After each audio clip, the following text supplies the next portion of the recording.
Olá, pessoal, bom dia. Pessoal de casa, estão me ouvindo? Estou ouvindo sim, professor. Está visualizando a tela também? Também. Tá ok, então vamos começar. Bem, pessoal, bom dia. Nós vamos iniciar hoje a nossa segunda parte do nosso conteúdo, da nossa disciplina Microimunologia. Na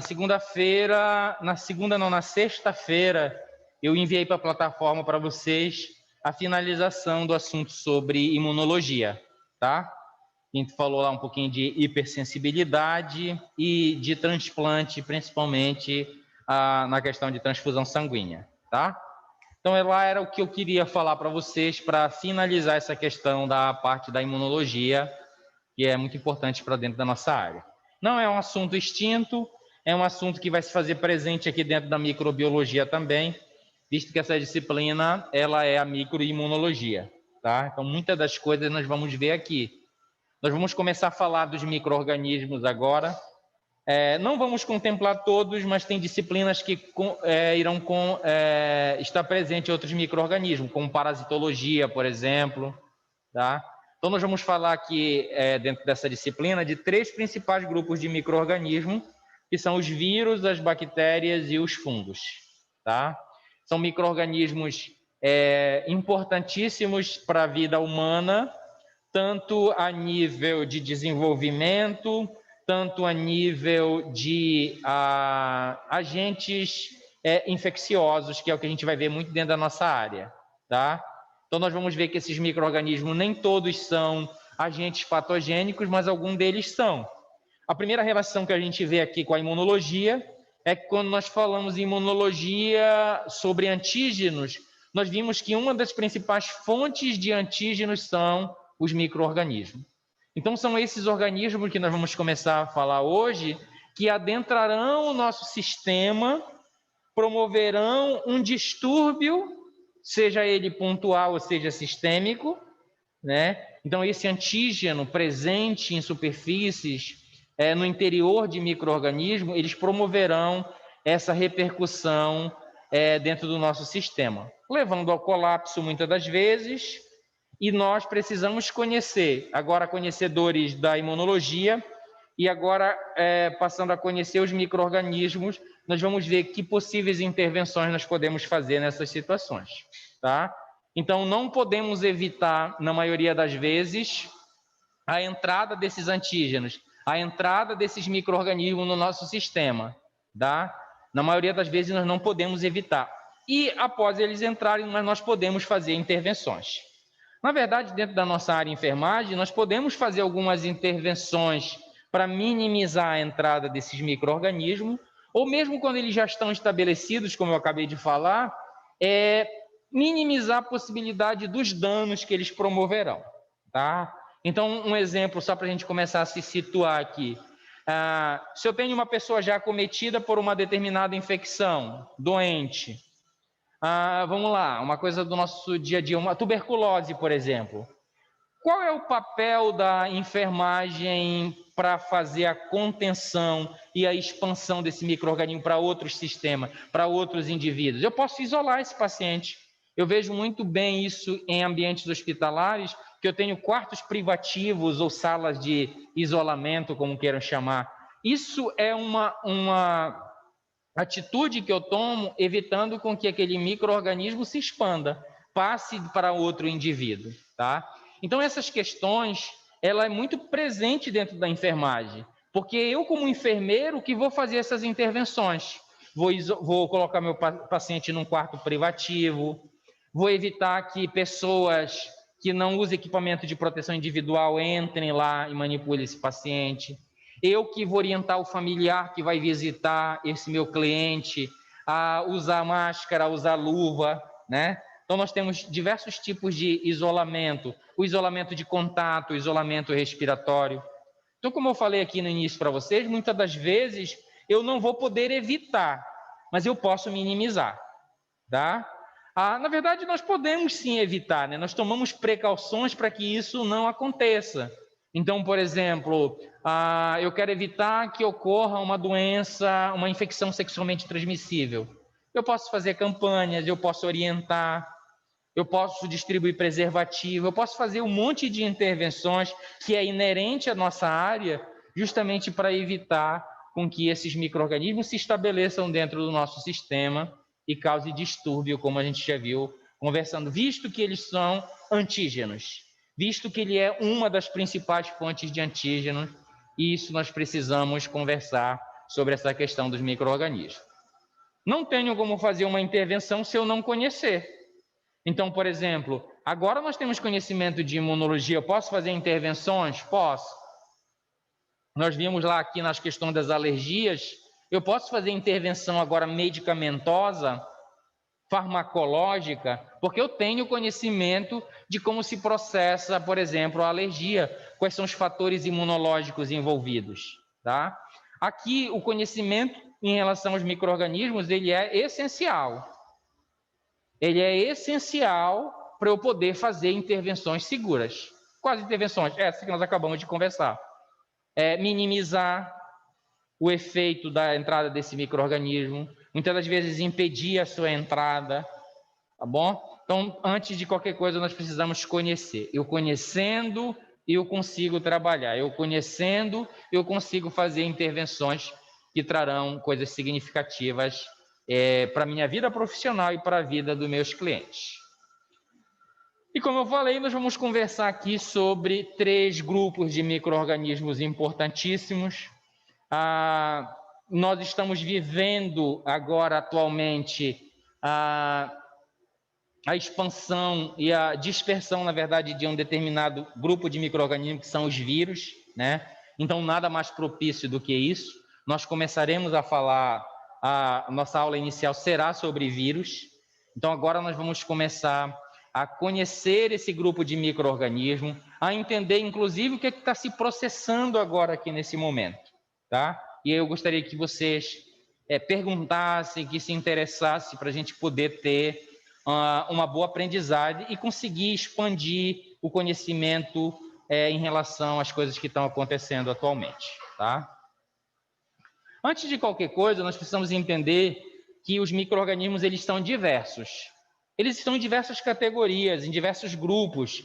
Então, está do grupo das bactérias, dos fungos, dos protozoários, dos vírus, dos eumintos. Eles são muito diversos. E, anteriormente, foi preciso classificá-los, né? Esses micro-organismos dentro desses grupos. Então, hoje nós falamos muito bem o que é o grupo das bactérias, o que é o grupo dos vírus, o que é o grupo dos fungos, mas eles estão dentro desses grupos porque alguém fez uma classificação que a gente chama, na verdade, a área responsável por fazer essa classificação é a taxonomia, que começou bem lá atrás com Linneu, quando começou a classificar as coisas. Nessa época, a classificação ela era arbitrária, porque ainda não tinha um conhecimento tal para classificar em determinada categoria. Então, eu botava dentro de grupos maiores. E hoje nós estamos de tal forma aprimorados nessa questão de classificação que eu posso diferenciar um micro-organismo, às vezes, por uma molécula de superfície. É muito comum do nosso dia a dia, o pessoal que vive na microbiologia, eu tenho em 2019 um determinado micro-organismo. 2020 eu posso classificá-los em outro grupo, desde que tenha estudado, tenha demonstrado que ele tem peculiaridades que são possíveis colocar dentro daquele grupo. Então, nós partimos arbitrariamente e hoje nós estamos extremamente aprimorados nessa questão da classificação dos micro-organismos, né? Então, como eu falei para vocês, quem faz isso é a taxonomia. O objetivo é classificar esses organismos vivos e esse critério de classificação ele leva em consideração as relações comparativas. Na verdade, nós, seres humanos, fazemos muita comparação, fazemos muita classificação. Então, quem é organizado, por exemplo, em casa, organiza o seu armário por gavetas de camisetas, um ambiente para camisa polo, um ambiente para outra... Isso é classificação. Então, eu pego determinado vestuário que compartilha uma característica e coloco dentro de uma categoria ou dentro de um compartimento. Isso significa, quando eu trago para o micro-organismo, eu estabeleço comparações. Então, eu compartilho determinada característica, eu posso ser classificado. Mas, como eu falei para vocês, isso começou arbitrariamente. Inclusive, nós vamos ver que alguns grupos de micro-organismos, eles eram colocados dentro de grupos que hoje já não é a mesma coisa. Um exemplo disso é os fungos. Eles eram colocados dentro do reino das plantas, lá da botânica. Porque quando eu olho, por exemplo, um determinado fungo macroscópico, como uma orelha de pau, né, que eu vejo num tronco de árvores, já viram um fungo lá decompondo? A gente chama de orelha de pau aquilo. Ou então quando eu pego aquilo que a gente põe na comida, com estrogonofe, como é o nome daquilo? Champignon. Ele tem ou não tem um aspecto parecido com uma árvore? Então, enquanto eu não tinha técnicas e metodologias para olhar mais aprimoradamente isso, eles eram classificados dentro desses grupos, como eu falei para vocês, arbitrariamente. Tá? Mas hoje isso já não. Hoje eu já tenho um reino específico, que é o reino fungi, separado do grupo das plantas. Mas nós vamos ver que, muitas das vezes, é difícil eu fazer essa classificação, porque eles compartilham uma variedade de características, às vezes é uma apenas que é utilizado para diferenciá-lo. Então, se nesse momento, por exemplo, 2019, eu não consigo visualizar essa característica que o diferencia, ele permanece naquele grupo. Daqui a pouco eu desenvolvo uma técnica mais aprimorada, agora eu posso classificá-lo num grupo um pouco diferente. Nós temos cerca de 100 milhões de organismos vivos. Já pensou classificar essa grande quantidade? 100 milhões de organismos vivos. E desses 100 milhões de organismos, nem todos estão classificados dentro de uma categoria. É cerca de 10% que estão aí, que foram descobertos e classificados. E se nós olharmos mais carinhosamente para o ambiente onde nós vivemos, determinadas vezes nós vemos seres extraterrestres no nosso banheiro, ou num ambiente diferente de mata, que você olha, meu Deus, o que será isso daqui? É a diversidade de seres vivos, que não tem ainda como eu classificar todos, né? Um dia desse eu tirei uma foto de um organismo que estava no meu banheiro, um inseto, uma coisa assim, que era praticamente um extraterrestre. Eu nem sabia o que era aquilo, nunca tinha visto na vida, né? E isso, quando a gente parte, e olha que eu estou falando de coisa macroscópica. Quando eu parto para a questão microscópica, isso ainda essa quantidade é mais avassaladora ainda. Tá? Tem um grupo, por exemplo, na UFPA, quando eu terminei meu doutorado lá, que eles trabalhavam com eumintos de peixes da Baía do Guajará. Então, ele comprava os peixes, tipo a pescada branca, abriam, verificavam o euminto. Então, eles classificaram várias espécies, porque era o grupo que trabalhava com isso. E estava lá disponível, né? Na verdade, nós temos aí 90% ainda de seres vivos para serem classificados, né? Então, se nós quisermos ficar famoso, a gente escolhe um, classifica e põe lá o nosso nome. E aí a gente vai ficar famoso, né? É uma diversidade deles, só para mostrar para vocês. Então, são poucos que são classificados. Essa classificação, como nós vimos, ela se dá pela compartilhamento de características comuns observadas. Então, por exemplo, eu tenho uma determinada antena no inseto, por exemplo, que é peculiar deste grupo, aí eu posso colocar dentro desse grupo. Ah, tem um outro inseto que tem uma antena diferente, posso colocar dentro de outro grupo? Eu só estou exemplificando para vocês. É lógico que eu levo várias características. Vamos voltar lá para nossas camisas? Eu tenho uma gaveta de camisas polo, beleza. Eu posso subclassificar essas camisas? Por cor, posso colocar? Por tamanho, posso classificá-las? Posso. Por tipo de tecido do qual é constituído, seda, algodão, linho, posso. Então, a classificação aqui, como a gente está falando, ela se dá assim. Lá com o Linneu, ele olhava amplo, porque ele não tinha como observar mais profundamente, mais aproximadamente. Então, para ele, camisa polo era camisa polo.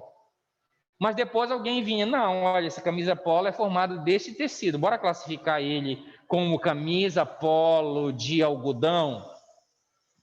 Estão entendendo? E aí, quanto mais eu vou juntando essas informações, mais é possível colocar em grupos menores, tá? Então, essas características observadas, nós sabemos que nós viemos de um ancestral, né, bem comum, e depois nós fomos nos diversificando, mas muitas das coisas nós compartilhamos. Então, essas características observadas para botar dentro de um grupo, elas são resultado de um processo evolutivo, né? Nós herdamos isso dos nossos ancestrais. Algumas características que eu levo, por exemplo, para classificar os micro-organismos, e nós vamos começar logo a ver isso com o vírus, que ele tem um grande problema. Alguns acham que ele é um ser vivo, outros acham que ele não é. Né? Eu tenho uma vertente, um grupo que acha que vírus é um ser vivo, outros dizem que ele é uma simples molécula, né? Porque, por exemplo, uma das características que eu levo em consideração para classificar, esses organismos são compostos de células. Então, essas bactérias, fungos, nós vamos ver, tem células. Então, tem que ter uma estrutura celular, né? Uma membrana delimitando o citoplasma, onde vai ter elementos que mantêm aquele ser viável, vivo, funcional, fisiologicamente, dando característica como um ser vivo. Tá? Então, uma das características importantes é compostos de células. Sim, é um ponto positivo para ser um ser vivo ou um micro-organismo. Depois, unicelular, multicelular. Então, eu vou me perguntando coisas para eu poder classificar. Então, não é necessariamente só ser um organismo formado de células. Não. Que tipo de célula? Qual o constituinte dessa célula? É uma única célula? São várias células? Nós, por exemplo, nos diferenciamos aqui em relação aos micro-organismos que vamos conversar pela nossa característica de complexidade. Nós somos multicelulares, as nossas células são bem mais complexas estruturalmente do que a célula de um micro-organismo, como uma bactéria, por exemplo, que é unicelular. Então, não tem por que nós estarmos juntos do grupo das bactérias, apesar de nós e as bactérias possuirmos células, entenderam? Então, nós temos diferenciais que permitem agora nós sermos classificados dentro de um determinado grupo. Essa célula tem membrana. Qual estrutura tem essa célula? É também o que se pergunta para classificar.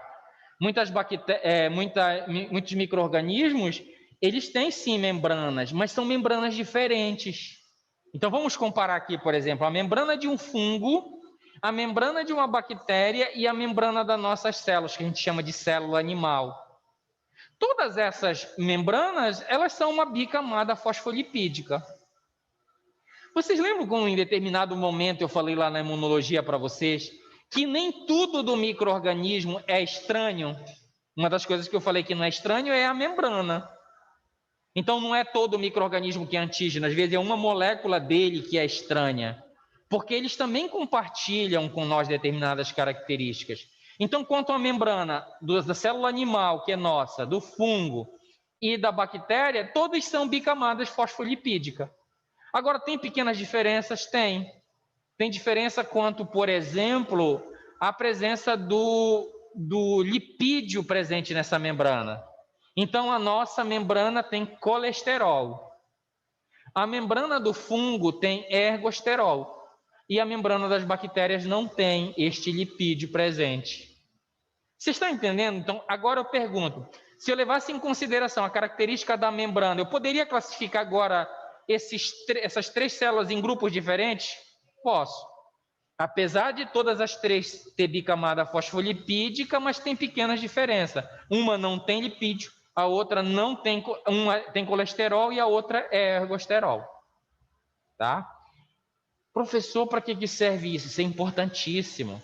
Porque, por exemplo, quando eu quiser, vamos pensar aqui, veja, gente, muitas das vezes eu vou conversar com vocês, mas eu não faço incitação à violência, tá? É só para a gente ter entendimento. Se eu quisesse matar uma dessas três células, célula animal, célula do fungo e a célula da bactéria, eu quisesse desenvolver uma arma para destruir especificamente uma dessas células, eu não ia desenvolver para aquilo que é peculiar dela? Então, por exemplo, Quando eu desenvolvo um antimicrobiano, olha eu trazendo aqui para dentro da nossa área. Quando eu desenvolvo um antimicrobiano, eu pergunto, eu quero que esse antimicrobiano, que esta molécula, ela destrua minhas células? Não.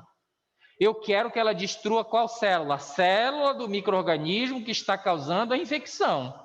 Então eu tenho que construir uma arma para destruir membrana? Não. Porque se eu construir para destruir membrana, vai destruir as minhas células? Vai.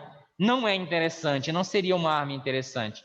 Então eu vou construir uma arma que destrua coisas que são peculiares, que são específicas daquele micro-organismo. É o que eu faço no meu dia a dia quando eu construo um antimicrobiano ou um antifúngico. Então, por exemplo, a anfotericina, ela é uma molécula que destrói, na verdade ela não destrói, ela impede a síntese do ergosterol. E vocês hão de convir comigo, eu tenho esta parede aqui, e eu construo ela com tijolos e cimento, tá certo? Se eu tiver tijolos e cimentos, ela vai ficar íntegra? Vai. Se faltar um desses constituintes, eu tenho tijolo, mas eu tenho pouco cimento. Eu pergunto, essa parede, ela vai ficar frágil? Vai. É a mesma coisa, o ergosterol da parede do fungo, ele é um constituinte daquela estrutura. Se eu impeço a sua síntese, o que vai acontecer com essa membrana? Ela vai ficar fluida, ela pode destruir, ela pode romper. E é isso que eu faço. Então, quando eu uso o antifúngico como anfotericina, eu impeço a síntese do ergosterol. E quando eu impeço a síntese do ergosterol, eu pergunto, a membrana vai se desfazer, vai se destruir, vai romper? Vai. E se rompe, o micro-organismo morre. As minhas células vão ser destruídas por essa substância? Não, porque eu não tenho ergosterol e ela inibe especificamente o ergosterol. Então, vocês estão entendendo? Eu vou falar para vocês de estrutura desses micro-organismos, de parede, de membrana, mas não é a utilização na área de vocês, é nesta perspectiva que eu estou falando. Eu preciso conhecer o constituinte da membrana celular, porque eu sei que quando eu estiver usando uma anfotericina, um antifúngico, eu sei que ele está agindo para desestruturar esta estrutura que é a membrana, que é importantíssima para a sobrevivência do micro-organismo, tá? Então, isso aí eu estou indo lá na frente, tá? Só para a gente ter um entendimento e que não adianta eu aqui dentro da área da enfermagem saber que existe um micro-organismo se eu não souber que significância, que aplicabilidade ele vai ter dentro da minha área, tá? Então, eu saio um pouquinho para trazer vocês aqui para dentro da realidade. A questão também de fonte energética, eu posso classificar o micro-organismo, né? Qual é a fonte energética que ele utiliza, né? É lipídios, é açúcares, é ATP. Nós temos, por exemplo, os micro-organismos aeróbicos, que é aqueles que precisam de oxigênio, que eles têm uma via de síntese de moeda energética como o ATP, mas eu tenho outros seres vivos que eles não precisam do oxigênio. Eles fazem por uma outra via, de uma outra forma, a formação dessas moedas energéticas. E isso tem uma significância, inclusive para a sobrevivência da nossa espécie. Eu pergunto para vocês, se eu retirasse o oxigênio agora, tivesse esse poder, não tem mais oxigênio, nós sobreviveríamos? Quanto tempo a gente fica sem oxigênio? Não fica nem 3 minutos, né? Você morre. Nós somos totalmente dependentes de uma molécula que é o oxigênio. Aí eu pergunto, a nossa atmosfera foi fulminada, perdeu agora, não tem mais oxigênio. Todos os micro-organismos que precisam dessa molécula morreriam, iriam ser destruídos. Os que não precisam, então eu tenho bactérias, por exemplo, que não precisam disso. Elas iam sobreviver. Estão entendendo? Professor, para que eu falo muitas vezes, principalmente com meus alunos que fazem diagnóstico microbiológico, que muitas das vezes nós nos colocamos como mais importante, nós seres humanos, né, em relação aos outros seres vivos. Mas não tem diferença nenhuma se nesta sala eu tiver uma placa com uma bactéria que é aeróbia, ou seja, que precisa de oxigênio, e eu tirar o oxigênio, quem vai sobreviver? Nenhum de nós. Então, tanto a bactéria quanto eu vai morrer. Então, às vezes, pelo contrário, é até desvantagem eu ser complexo Eu ser multicelular, às vezes, é desvantajoso também, né? Então, às vezes, a gente se coloca como mais importante, como a espécie dominante. Não somos, nós estamos dominante, mas não seremos para toda a eternidade, tá? Então, quando eu conversei com vocês, eu acho que no início do semestre, que é importante a humildade, que o conhecimento que nós estamos desenvolvendo aqui é um conhecimento que ele não serve só para me dar suporte no meu dia de trabalho, não. Significa também para eu me conhecer como pessoa, para eu olhar para o lado, para eu desenvolver a questão da minha humildade também, né? E principalmente aqui dentro da nossa área de enfermagem, que a sensibilidade, né? O trato com o ser humano, ele tem que ser diferenciado. Nós temos que, acima de qualquer coisa, aprender a nos colocar no lugar dos outros, né? Da pessoa, do cliente que está ali numa situação de fragilidade, né? Nós precisamos também fazer esse exercício, então serve também para essas questões.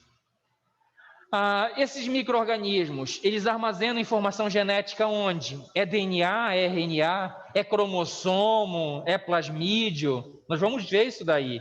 É também uma característica, por exemplo, os vírus, eles não têm cromossomos, ele tem fitas simples de DNA ou RNA. Eles são muito simples, diferente de nós seres humanos que já somos mais complexos.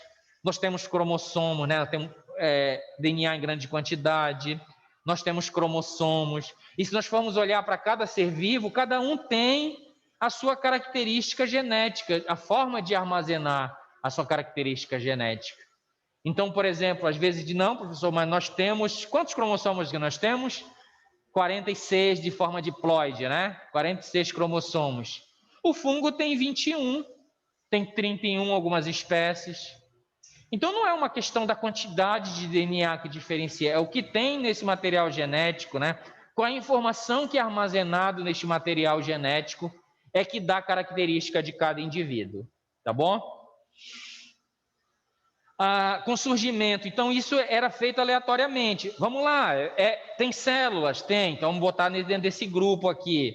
É envolto por membrana? Qual tipo de membrana? Vamos classificando, era assim que eles iam classificando. No decorrer do tempo, surgiu as técnicas de biologia molecular e isso impulsionou, como eu falei para vocês, a taxonomia, o que a gente chama de taxonomia moderna, né? Hoje eu posso ir até um nível molecular para determinar em que grupo ele pertence. Então eu posso analisar RNA, por exemplo, material genético. Esse RNA ribossômico, ele é um RNA que fica conservado durante o processo evolutivo. E aí eu quero classificar qual grupo pertence, eu pego lá o RNA ribossômico, faço a análise e vejo, opa, pelo RNA, é possível colocar ele dentro desse grupo. É isso que a gente utiliza hoje em dia na nossa taxonomia moderna, só para exemplificar para vocês, né? A classificação quanto eucarioto ou procarioto também. Esse material genético, ele está em cromossomo, como eu falei para vocês, ele está envolto por um núcleo, ele está disperso no citoplasma. Tudo isso é característica. Nós vamos ver que, por exemplo, os vírus não têm núcleo e o material genético dele é bem simples, é um fragmento de DNA ou RNA dentro de um arcabouço proteico. O fungo, nós já vamos, aliás, as bactérias, nós vamos ver que ela não tem núcleo, mas ela já tem um cromossomo grandão lá disperso no seu citoplasma. Quando a gente passa para o fungo, como eu falei para vocês, ele já tem 21 cromossomos. Então, vocês vão vendo que, eu pergunto, se eu pegar essa característica com presença de material genético dentro de cromossomo ou não, com presença de núcleo ou não, é possível classificar? É assim que eles utilizaram para classificar esses grandes grupos. Tá? Oi? Na verdade, quando a gente vai começar a discutir aqui, eles não são considerados células. Eles estão considerados ser vivos por uma vertente, por um grupo, mas eles não têm célula, tá? Ele tem um arcabouço proteico e dentro tem um material genético. Só isso. Ele é muito simples, tá? Não entendi. Não seria mais fácil? Não, nós vamos ver que, apesar de ser uma molécula, mas ele tem os seus mecanismos e por isso ele é classificado também por essa vertente aí como ser vivo, né? Todo ser vivo, ele tem as suas vertentes, por exemplo, de adaptação. É uma característica de ser vivo sofrer adaptação. O que seria adaptação? O meu organismo consegue se adaptar a uma determinada situação. Qual a situação? Pode ser uma variação de temperatura? Pode. Nós, seres humanos, temos essa característica. Na verdade, não é inerente à nossa estrutura, mas a gente cria mecanismos para subverter. Eu posso ir lá para o Polo Sul, não sei para onde a temperatura é menos 23 graus. Tem seres humanos vivendo lá? Tem. Mas eles criam adaptações, né? Casacos de pele, iglu para poder sobreviver lá, sistema de aquecimento. Então, eles criam um mecanismo para sobreviver. Então, é uma forma de adaptação? É. Nós, por exemplo, somos adaptados, querendo ou não, a esse calor aqui de Belém. Que quem vem do sul aqui fica derretendo, porque está acostumado com uma temperatura diferenciada. Mas ele não vai morrer porque variou a temperatura em... Por exemplo, uma vez eu fui em Gramado, estava 13 graus. Aqui em Belém é o quê? 30 graus. É uma grande diferença de temperatura. Vamos dizer que aqui seja 23, lá é 10 graus de diferença. Mas eu consegui me adaptar? Consigo.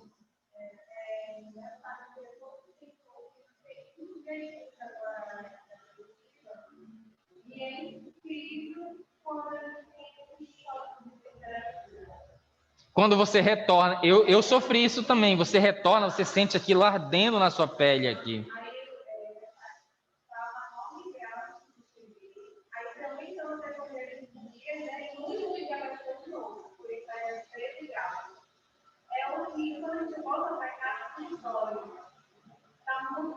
Tu te sente literalmente no forno, eu já passei por essa sensação, né? Mas aí eu estou falando essa questão para contemplar a tua pergunta, porque uma das características dos seres humanos, aliás, dos seres vivos, é se adaptar às situações. Claro que uns se adaptam, mas, por exemplo, um vírus, ele não vai conseguir criar um iglu, fazer um casaco, não. São as estruturas dele, que tem na célula dele, que vai permitir ele sobreviver ou não, tá? Então, ele consegue se adaptar. Ele cria situações como, por exemplo, a multiplicação exacerbada. Então, por exemplo, vou dar um exemplo aqui para vocês da biologia. Vocês já viram uma tartaruga, esse projeto Tamar, que passa normalmente no Globo Repórter, essas coisas? Vocês viram a quantidade de tartarugas que vão para o mar? Milhões, mas nem todas sobrevivem. Desses milhões, uma pequena porcentagem é que vai sobreviver. Mas isso é estratégia do ser vivo. Eu produzo muitos descendentes para que um desses sobreviva. O vírus, se a gente for pensar por essa vertente, ele faz a mesma coisa. Eu produzo milhares de partículas virais. Todas essas vão sobreviver? Não, a maioria vai morrer. Mas alguma vai sobreviver, vai reinfectar outra célula. E aí ele vai produzir bilhões de partículas e aí ele consegue se manter. Aí eu pergunto para vocês, isto é ou não é uma forma de adaptação? É. Então é peculiar de um ser vivo. Então por isso que o vírus, mas deixa aí para a gente conversar lá nessa questão, tá bom? Isso aqui é o que a gente vê, né? Eu tenho um ancestral comum, universal, como eu falei para vocês. E no decorrer do tempo, e eu não estou falando de pouco tempo, estou falando de milhões de anos, esses organismos vão sofrendo modificações, né? Vão se avolumando, e aí eu classifico eles. Então, por exemplo, aqui dentro do grupo das bactérias, eu tenho esses organismos classificados aqui, porque eles compartilham determinada característica. Eu tenho o grupo das arqueias, com estes representantes aqui, porque eles compartilham determinadas características diferentes desses. Então, é só para a gente ter uma ideia aqui de como é que ocorre esta classificação, né? Então, eu parto, por exemplo, de grupos maiores, como a gente vê aqui. Eu parto de grupos maiores, ó, que a gente chama de domínio, e depois eu vou diminuindo. Vamos tentar acompanhar aqui. Vamos pegar o fungo aqui, ó. O fungo, ele começa nesse domínio aqui, ó, que a gente chama de eucária. Por que eucária? Porque todo mundo que está dentro deste grande grupo, deste domínio, tem núcleo eucarioto. Lembra disso? Então, eu pergunto, se a única informação que eu tivesse era a presença ou a ausência de núcleo, eu posso agora classificar? Posso. Foi isso que eles fizeram, ó. Quem tem núcleo fica dentro do grupo eucária. Quem não tem, fica dentro do grupo das bactérias. Aí depois eu venho, ó, mas eu posso dividir isso daqui? Posso. Então eu pego aqui, ó, o animalia, o fungi e o reino plantae, que é o reino das plantas. Dentro do grupo eucária eu tenho essa subdivisão, porque, ó, fungo tem diferença, como eu falei para vocês, é diferente da planta, é diferente dos animais. Agora eu ponho ele num grupo menor. E aí eu vou procurando, é como se eu estivesse pesquisando, procurando características diferentes. E aí eu vou, olha, depois eles passam aqui para grupos menores que a gente chama de classe, depois eu ponho em ordem, família, gênero, até chegar à espécie, né? Aí eu tenho aqui dentro do grupo Animalia, por exemplo, o cachorro, né, um representante de nós seres humanos. Dentro do grupo Fungi, uma levedura, que é um fungo. Dentro do reino Plantae, as plantas em gerais. Por que eu posso classificar agora?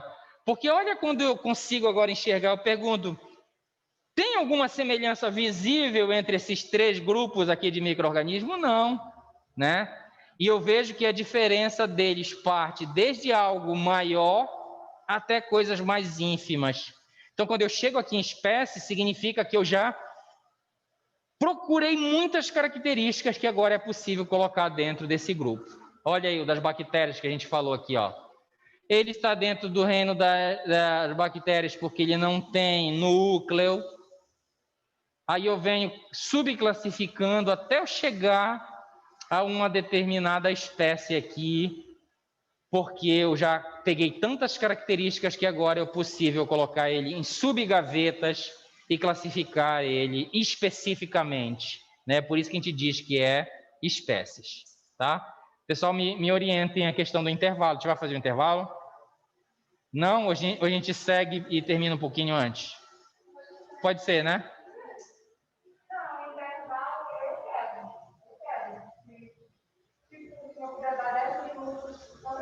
A gente vai fazer 15 minutinhos. Só me oriente quanto ao horário. Que horas são?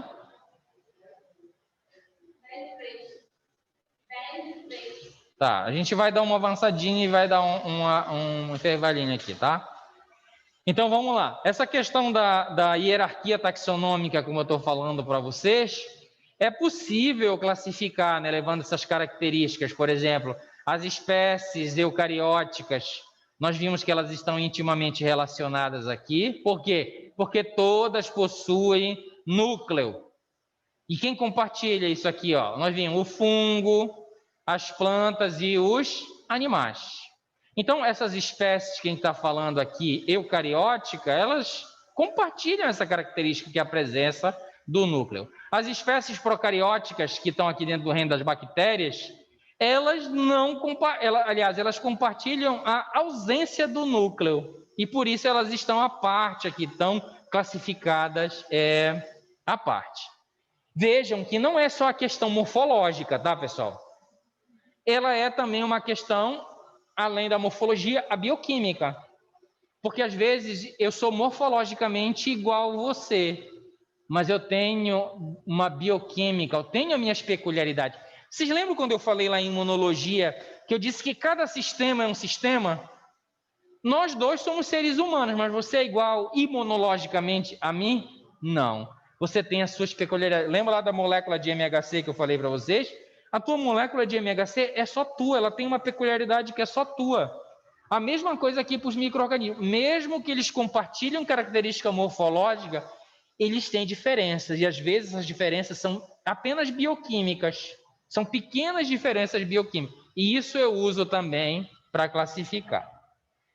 Então, isso é para a gente ter só uma ideia de como é classificado. E aí a gente entra nos vírus. Onde é que são inseridos esses organismos que a gente vai começar a falar aqui? Os vírus. Eles não tinham essa classificação, porque primeiro que ele é uma molécula. E na época que começou essas classificações, como eu falei para vocês, eles usavam lupas, microscópios rústicos para poder ver primeiro essa característica morfológica e classificar. Mas os vírus existentes, eles têm um histórico. Eu gosto de colocar esse histórico porque fica organizado na nossa cabeça como é que eles foram descobertos, não é aleatoriamente que as coisas aparecem. Olha lá, em 1886, Adolfo Mayer comprova a transmissão da doença do mosaico de tabaco, que ele via lá, ele não sabia o que causava, ele observava que as plantas de tabaco, elas tinham essas lesões que a gente está verificando aqui na folha. Ele via que isso prejudicava. Vocês sabem que a questão do tabaco, ele tem uma importância econômica, né? Inclusive, para alguns países, isso é extremamente representativo. Então, nessa época, ele verificava que nessas plantações de tabaco tinha alguma folha que estavam, aliás, algumas plantas que estavam adoecidas, ó, com a presença dessas lesões aqui. E aí ele fez uma experimentação para ver se aquilo era causado por um micro-organismo.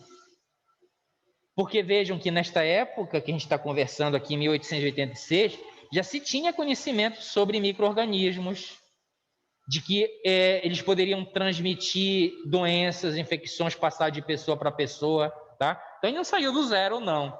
Ele já sabia. Então ele observa numa planta, que é o tabaco, que se era possível passar de uma planta sadia, aliás, de uma planta doente para uma planta sadia. Foi esse experimento que ele fez aqui, ó. Ele pegou as folhas doentes, lógico, macerou, fez esse caldo esverdeado aqui, ó, macerou elas, e depois ele passou neste filtro. Esse filtro era conhecido na época que ele retinha as bactérias, ou seja, não deixava as bactérias passar, elas ficavam retidas no filtro. Então ele, ó, vamos lá acompanhar, ele macerou, filtrou, e este líquido filtrado, ele colocou em contato com plantas saudáveis. Adivinhe o que aconteceu? As plantas saudáveis adoeceram. As folhas apresentaram as mesmas lesões. E aí ele fica intrigado. Se não são as bactérias, porque elas ficaram retidas nesse filtro, é algo que eu não conheço, que eu não consigo visualizar que está causando essa infecção. Só que não foi ele, né? É outra pessoa. Já lá em 1892, vamos ver quantos anos tem aqui? 86, vamos lá, me ajude aí. E 6 anos.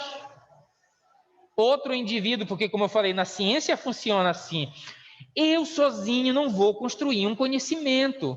Eu sozinho não vou construir um prédio. Eu preciso que várias pessoas colaborem para que aquilo seja construído. O conhecimento, a ciência, ela se desenvolve dessa forma também. Né? Olha lá, o Dmitri, lá em 1892, ele consegue detectar que o que está acontecendo aqui não era uma infecção pela bactéria, porque ela ficava retida aqui no filtro, mas ele também não sabia o que era que estava causando. E aí ele dizia que é um agente filtrável que está causando esta infecção. Ele não sabia o que era. Vocês lembram que lá na imunologia, a pessoa que fez o experimento com as proteínas do complemento, também ela não sabia? Ele disse lá que era algo que completava a ação dos anticorpos. Lembra disso? Ele também não sabia, porque ele não conhecia, mas ele inferiu algo, assim como o Dmitry está inferindo. Então, tem algo que passa por este filtro, que não é a bactéria que está causando. Então, ele chama inicialmente os vírus de agente filtrado. Veja que na época ele não sabia que era vírus. Lá em 1935, o Endel consegue fazer. Qual é esse agente, né? Ele isola e vê que é um vírus, que é uma partícula que está causando a doença nessa planta aqui. E vejo que ele está fazendo experimento com planta, mas paralelamente tinha seres humanos acometidos por infecções, por esse ser que ninguém conhecia e que era chamado de agente infiltrável no momento, naquela época, sim. E vejam, gente, o quão é importante o conhecimento, porque nesta época, quando a gente não tem o conhecimento, a gente acaba colocando tudo para o extraordinário, para o sobrenatural, né?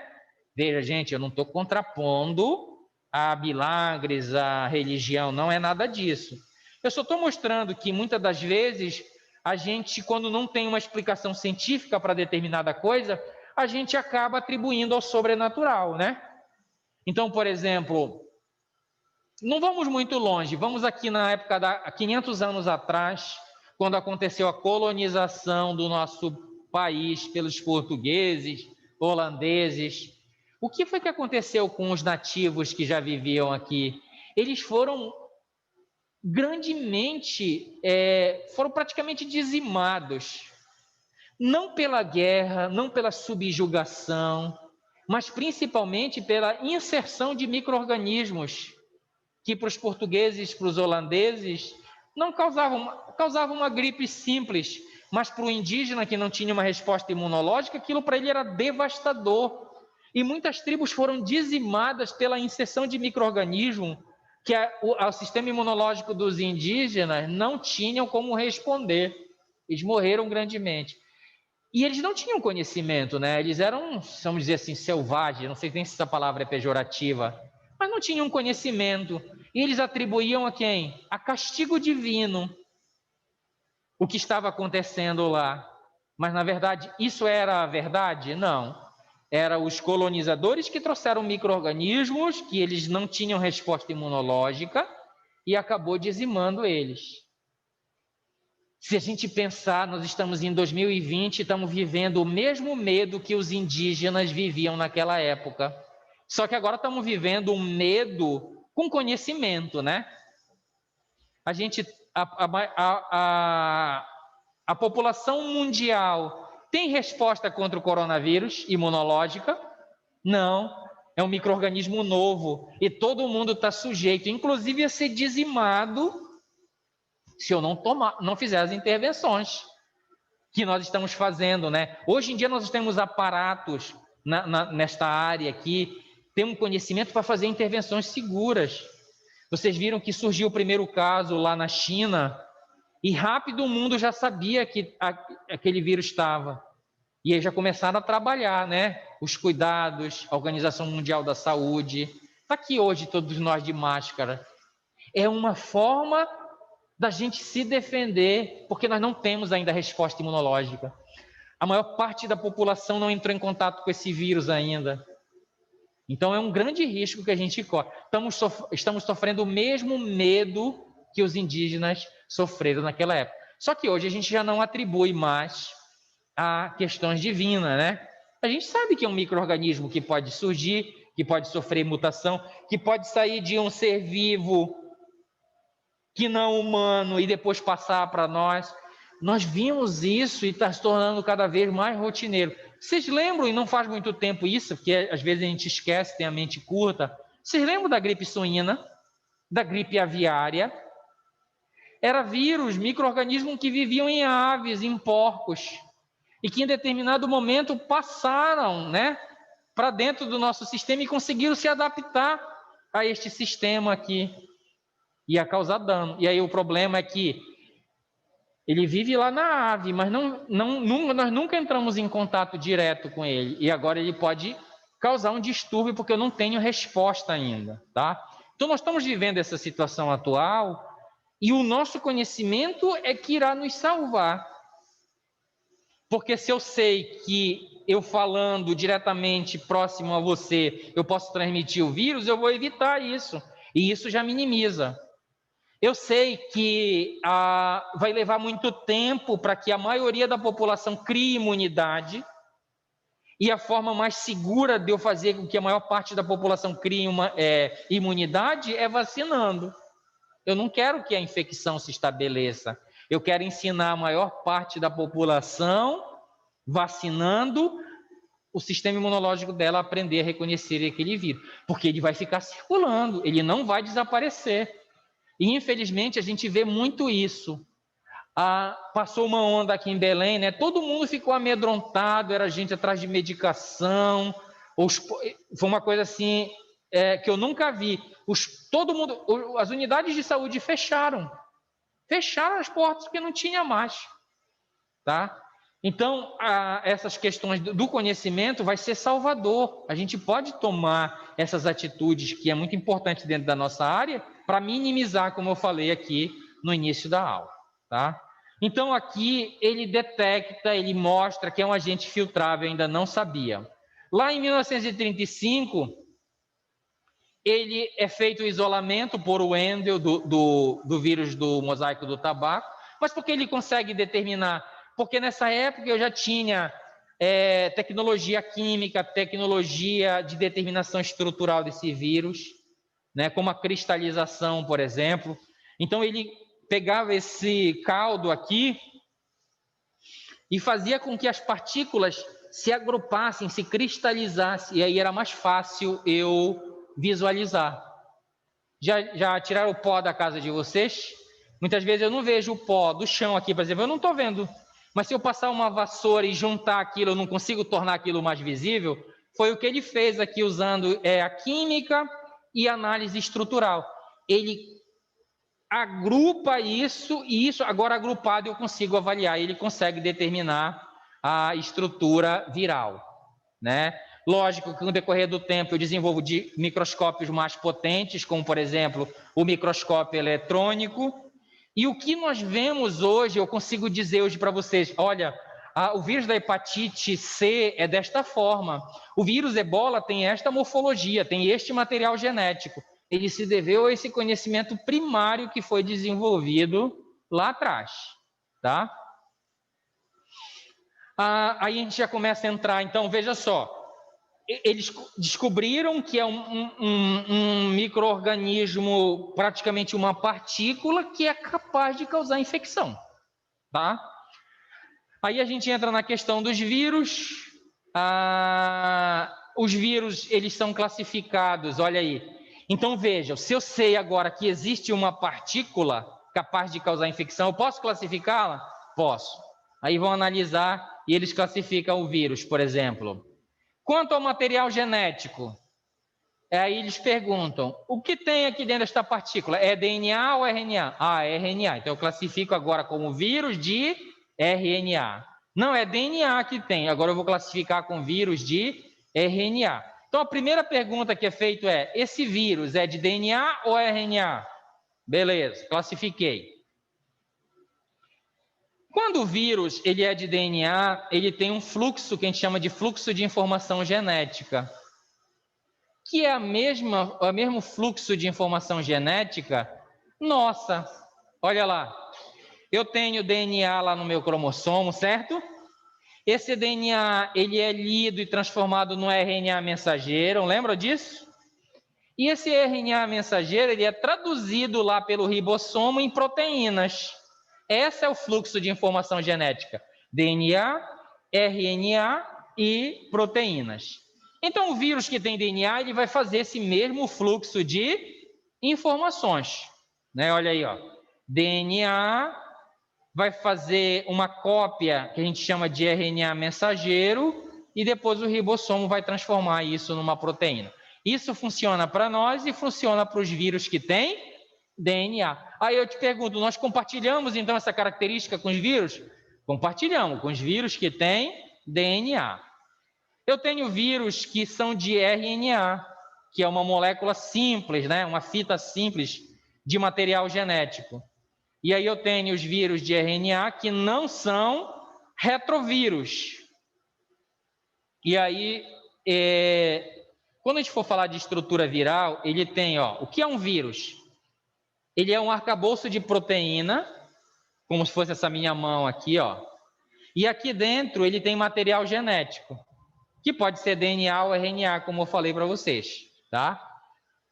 Um vírus simples é isso que ele tem. Algum vírus tem pequenas diferenças? Tem. Então, por exemplo, tem alguns vírus que têm o capsídeo, que é o arcabouço proteico que eu falei para vocês. Aqui dentro tem um material genético e alguns têm algumas enzimas aqui dentro. Uma dessas enzimas é a transcriptase reversa. Então, qual é um vírus que tem isso daí? O vírus HIV. Ele tem um capsídeo, ele tem um material genético e ele tem dentro uma enzima chamada transcriptase reversa. Para que serve essa enzima? Ela serve, para fazer um fluxo de informação ao contrário. Ó. Esse vírus, ele é de RNA. Ó. Vamos lá voltar aqui. Nós vimos que o fluxo de informação genética é DNA, RNA e proteína. Os vírus que são de RNA e tem essa enzima, eles transformam o RNA num RNA, vamos dizer assim, de fita positiva, e esse RNA de fita positiva é capaz de ser lido pelo ribossomo e transformado em proteína. Então, para que ele tem essa transcriptase lá no citoplasma? Para ajudar ele a transformar o material genético dele, que sozinho não seria lido, tá? Então, o vírus HIV, ele faz isso. Então, por isso que a gente chama de vírus RNA que não são retrovírus, que não tem a transcriptase reversa. A informação é RNA, formação de proteínas. Os vírus de RNA que são retrovírus, e aqui está o vírus HIV que eu falei para vocês, ele possui a enzima transcriptase, e aí essa enzima transcriptase, ela está responsável pela produção de uma molécula de DNA. Então, a transcriptase transforma RNA em DNA. E para isso a gente precisa saber o que é uma molécula de RNA. É uma fita simples. E ele tem lá uma base diferente, que é a uracila. O DNA não, ele é uma fita dupla. Então, vamos lá. Entrou o vírus que tem o RNA, uma fita simples, só que o ribossomo da minha célula, que é a célula hospedeira do vírus, precisa fazer essa leitura. Sozinho não vai conseguir. Aí ele transforma para a molécula de DNA, gerando o molde dessa molécula, e aí ele pode, por exemplo, fazer a integração no material genético. Nós vamos ver isso depois, posteriormente, quando a gente falar de replicação viral, tá? Eu só estou dando uma ideia aqui inicial para vocês. Então, ele pode fazer a integração desse material genético na genética do hospedeiro, no material, inclusive no meu cromossomo. O vírus pode integrar material genético lá no meu cromossomo. Não é à toa que alguns vírus, eles promovem a replicação descontrolada da célula. Vírus HPV, por exemplo, ele não causa aquelas verrugas na pele, no colo do útero. Então, por que promove aquilo? É porque o vírus infecta, ele integra o seu material genético no material genético da célula hospedeira, no caso lá do colo do útero, e quando eu ponho uma informação genética, essa célula pode perder o controle. Imagina o vírus inserir o material genético na porção do material genético da célula hospedeira que está responsável pelo controle da replicação da célula. Essa célula agora pode perder o controle replicativo e formar um tumor. Tá?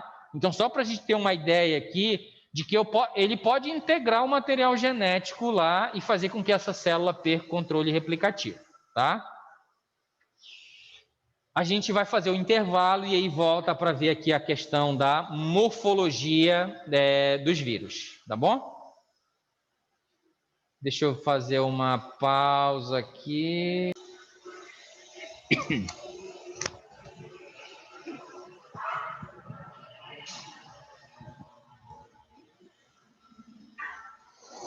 Então vamos dar continuidade. A gente está falando sobre os vírus.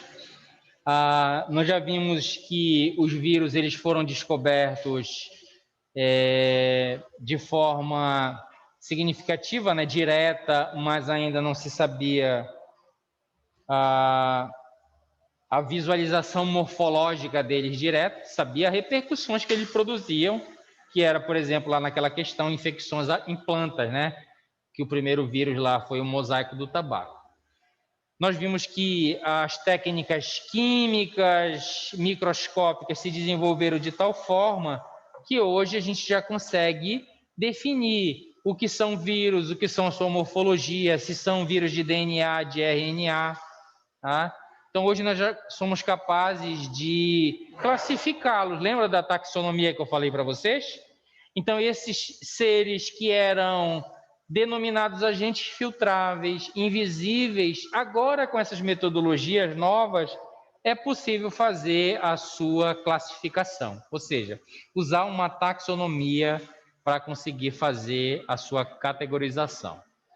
Então, os vírus, como é que eu faço para determinar essa espécie viral? Primeiro, ou agrupá-los, né, taxonomicamente.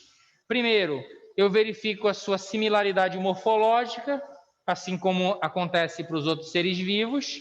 Eu posso pegar vírus ecosaédricos, por exemplo, que é uma morfologia, e colocá-los dentro de um grupo, tá?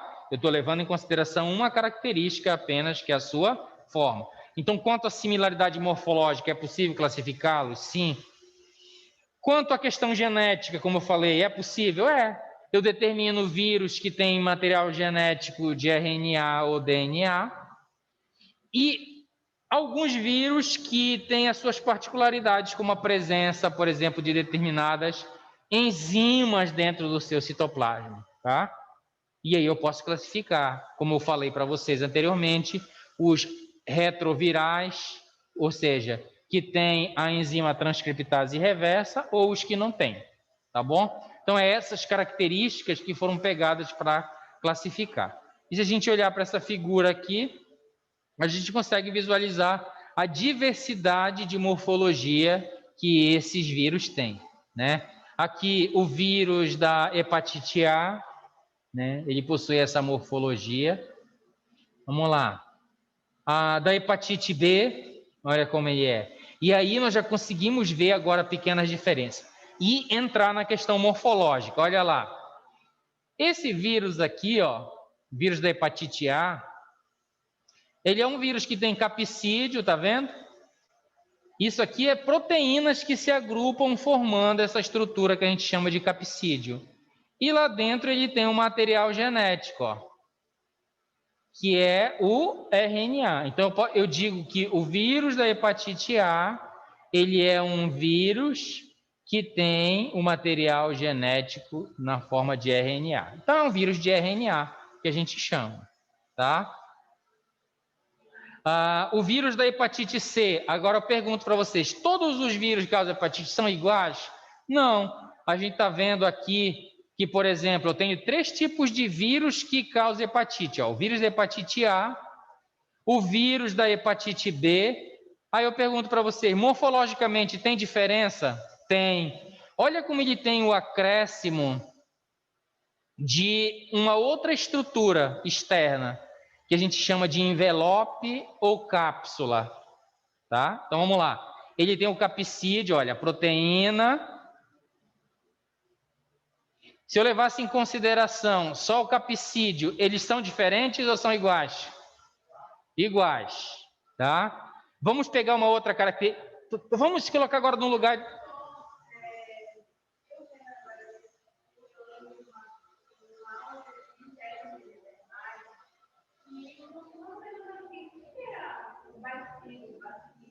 Que é o quê? Bacilos. Bacilos só que aqui por vírus não se aplica essa denominação bacilos. Bacilos a gente utiliza para bactérias. Nós vamos ver lá. Morfologia bacteriana, que são as básicas cocos e bacilos. Aqui para os vírus, como a gente está vendo aqui nessa figura, ele não tem uma morfologia peculiar, ele é de diversas formas, ó.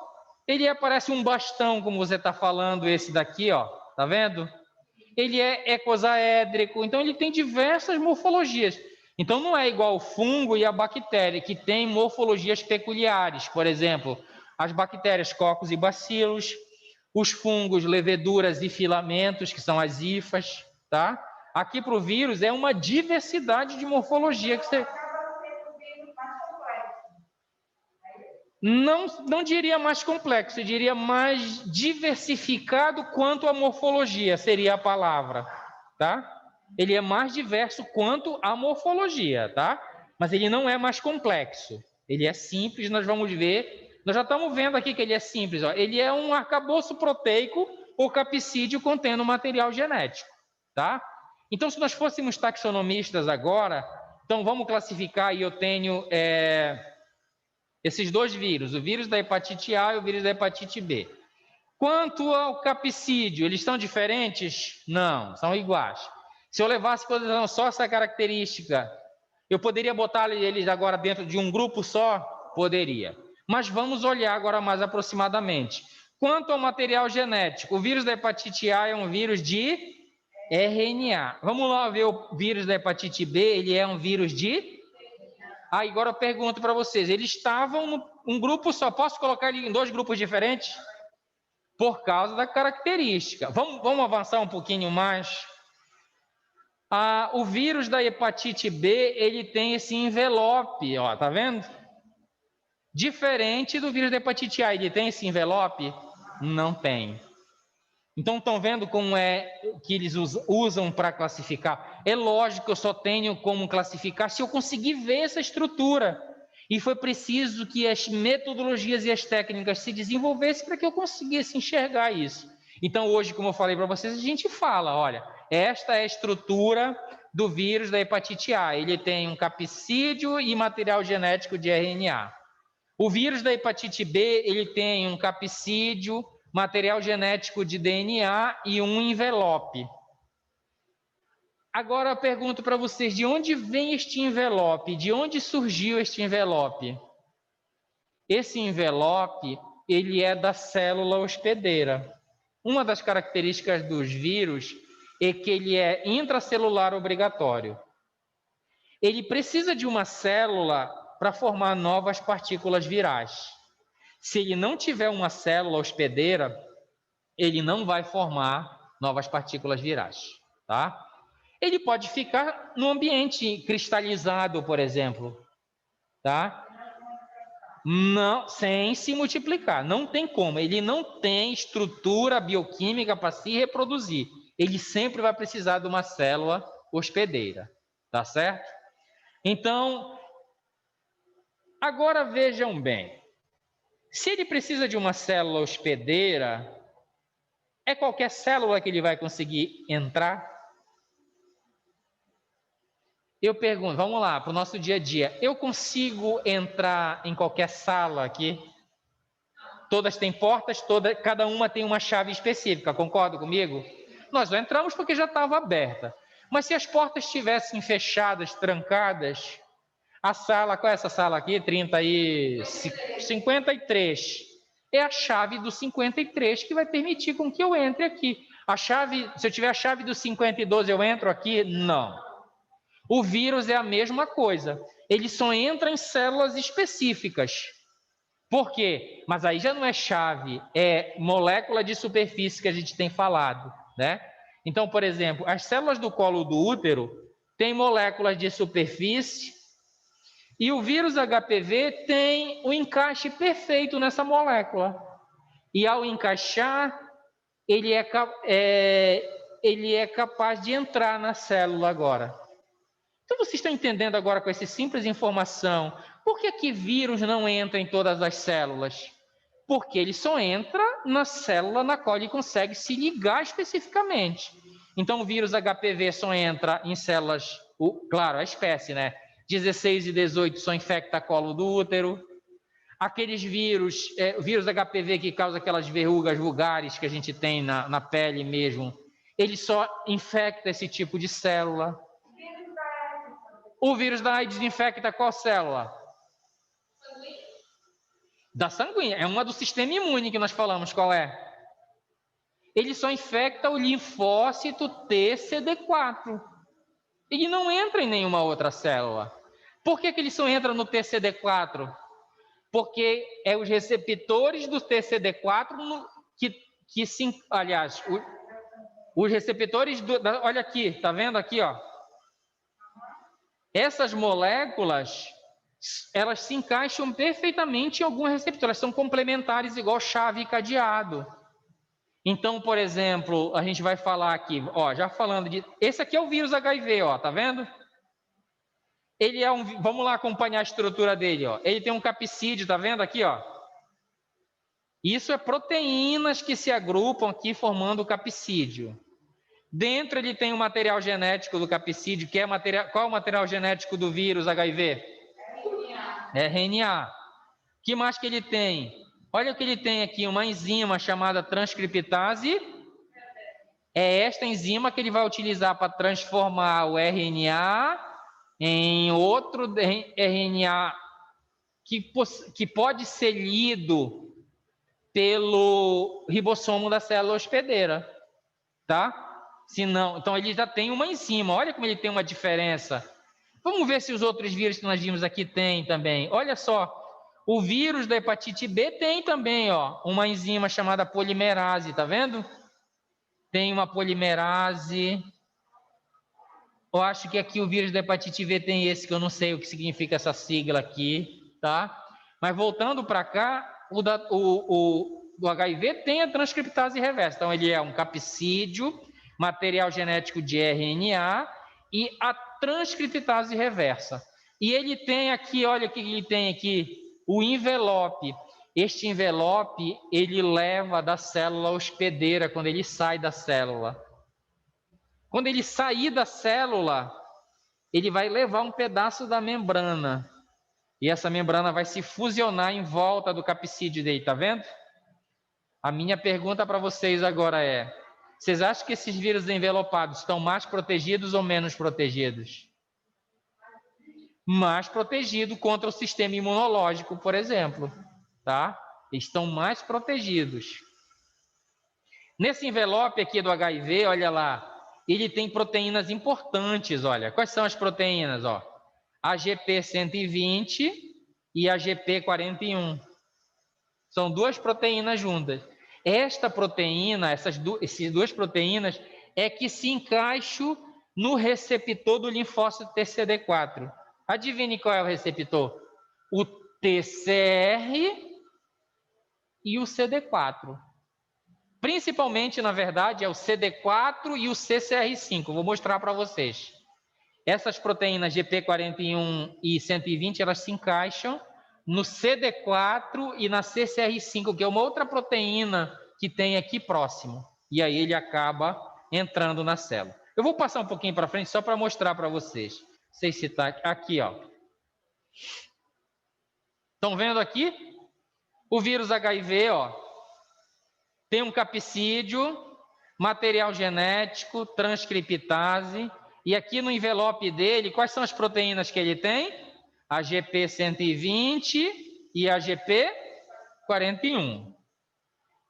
Esta célula que a gente está vendo aqui é o linfócito TCD4. Lembra que o CD4 tem o TCR, tem o CD4, e olha, ele tem mais uma proteínazinha aqui essencial para a entrada do vírus, que é a CCR5. Olha lá, o vírus entrou, caiu na corrente sanguínea. Olha quem se encaixa perfeitamente no CD4. É a proteína GP. Qual é? Veja como ela se encaixa, ó, perfeitamente aqui, ó. Tá vendo? No CD4. Quando ele se encaixa, ó, então o vírus está ancorado aqui no CD4. Quando ele se ancora, olha o que acontece com o CD4. Ele dobra, ó, ele muda conformacionalmente, ó. Ele dobra e aproxima o vírus da membrana do linfócito TCD4. Quando há essa dobradura aqui, ó, a proteína GP41, ela se liga lá no CCR5, tá vendo, ó? Ó, vamos lá, então vamos acompanhar o passo. O vírus entrou, a GP120 se encaixou no CD4, esse encaixe fez com que a proteína CD4 dobrasse e aproximasse o vírus da membrana, e quando há essa aproximação, há a exposição da proteína GP41, tá vendo? Que se liga no CCR5, ó. Pronto, agora ele está acoplado na superfície da célula. Se vocês já foram na Praça da República ou têm filhos e já brincaram com aquela bolha de sabão, o que acontece quando duas bolhas de sabão se encontram? Elas se fusionam e formam uma coisa melhor. Aquela bolha de sabão, ela é uma membrana, só que uma membrana, uma monocamada. A nossa só difere porque é uma bicamada. Duas membranas, quando se encostam, elas se fusionam. Aí eu pergunto para vocês, este envelope é formado por membrana ou não é? É a membrana da célula hospedeira que ele levou junto quando ele saiu da célula. Aí eu pergunto, quando essas duas membranas se encostarem, a membrana do envelope do vírus com a membrana da célula hospedeira, o que vai acontecer? Vai se fusionar, tá vendo a fusão aqui? E aí as membranas se fusionam, o que é que ela joga para dentro da célula? O capsídeo do vírus contendo a informação genética. É assim que o vírus HIV entra na célula.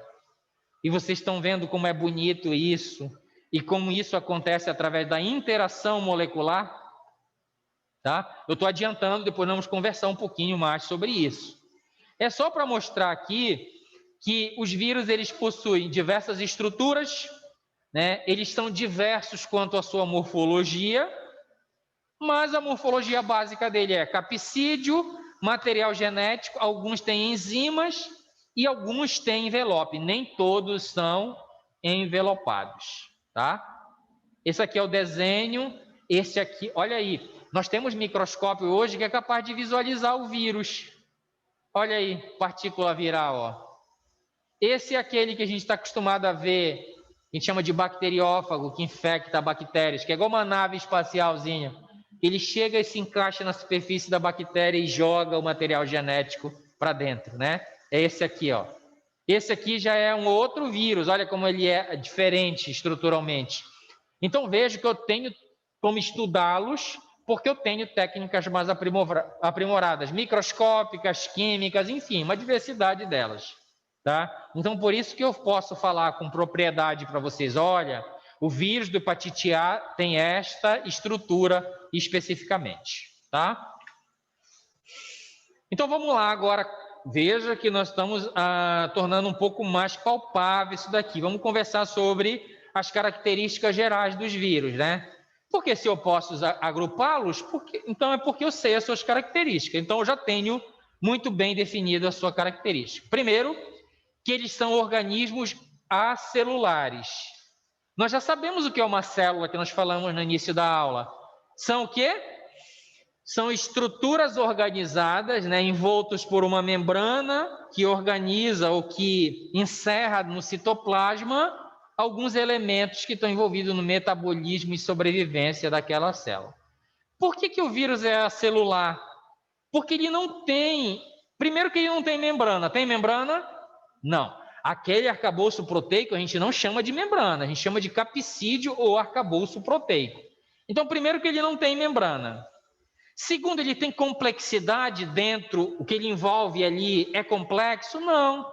É só o material genético e alguns que têm algumas enzimas presentes lá, tá? Então, ele não é célula. Por causa dessas características, e ele não é célula porque ele não é capaz de se manter viável. Ele não é capaz de se replicar, que é uma das características das células. As células se multiplicam, se dividem. O vírus não é capaz de fazer isso. Então, por isso que a gente diz que ele é acelular, tá? Ele só tem, ó, o capsídeo, o material genético, né? E isso aqui são as proteínas de superfície. São intracelulares obrigatórios porque precisam do arcabouço bioquímico da célula para se reproduzir. E qual é o arcabouço bioquímico? Precisa das enzimas de células, do citoplasma da célula, precisa do ribossomo para produzir proteínas. Eu acabei de falar para vocês que o capsídeo desse vírus ele não é feito de proteínas, mas ele sozinho tem como construir as suas próprias proteínas? Não, ele vai usar o arcabouço bioquímico da célula, o ribossomo da célula para construir as suas proteínas. Só que vejam só, a informação genética ele tem, concorda comigo? É como se eu chegasse, vamos lá. Você tem uma máquina de tirar cópia. Eu tenho uma folha, vamos imaginar que a folha que eu tenho é a minha informação genética. Se eu não tiver como copiar, eu tenho como fazer cópias daquilo? Se eu não tiver uma impressora, tenho como fazer? Uma copiadora? Não. Então, o vírus é assim. Ele tem a informação, ele quer produzir mais cópias daquilo, mas ele não é capaz, porque ele não é quimicamente complexo. Então, ele entra na célula, pega a folha e entrega, né? Aqui, pega o material genético e entrega. Olha, copia isso para mim. Copie e monte novos vírus para mim. É isso que a célula faz. É a mesma coisa que eu chegasse para você e desse, olha, copia essas folhas para mim aqui. Pronto, você ia reproduzir novas folhas. Aqui você vai produzir novos vírus com a informação que está no seu material genético.